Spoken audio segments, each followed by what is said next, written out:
Kejaksaan Agung menetapkan mantan Ketua Pengadilan Negeri Surabaya, Rudi Suparmono, sebagai tersangka dalam kasus vonis bebas Ronald Tanur pada Selasa 14 Januari 2025. Usai ditetapkan sebagai tersangka, nilai harta kekayaan Rudi Suparmono pun turut menjadi sorotan.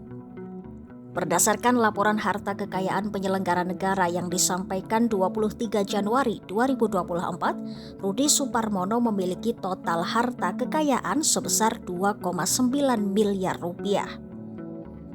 Harta kekayaan terbesar yang dimiliki Rudi Suparmono adalah tanah dan bangunan. Dalam data LHKPN, Rudi tercatat memiliki 3 bidang tanah dan bangunan yang berlokasi di Jakarta Pusat.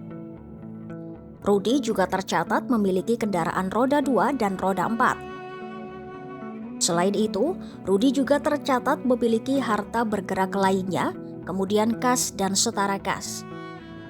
Berikut rincian harta kekayaan Rudi Suparmono.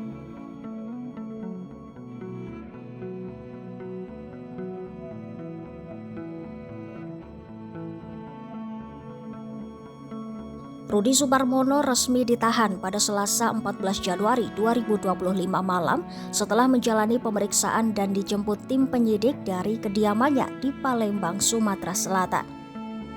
Direktur Penyidikan Jaksa Agung Muda Tindak Pidana Khusus Kejagung Abdul Qohar mengatakan, Rudi ditangkap karena diduga terlibat melakukan tindak pidana korupsi dengan menerima suap dan gratifikasi ketika masih menjabat sebagai Kepala Pengadilan Negeri Surabaya. Rudi diduga menerima uang $20.000 Singapura dari Erin Tuah Damanik, Ketua Majelis Hakim yang menangani perkara Ronald Tanur. Dalam perkara tersebut diduga LS yang saat itu terapi tugas menjadi Kepala Kejaksaan Negeri Jakarta Pusat mendapat bagian 20.000. Ya, yang saat itu menjabat sebagai Ketua Pengadilan Negeri Jakarta Pusat diduga mendapatkan bagian 20.000 dolar Singapura.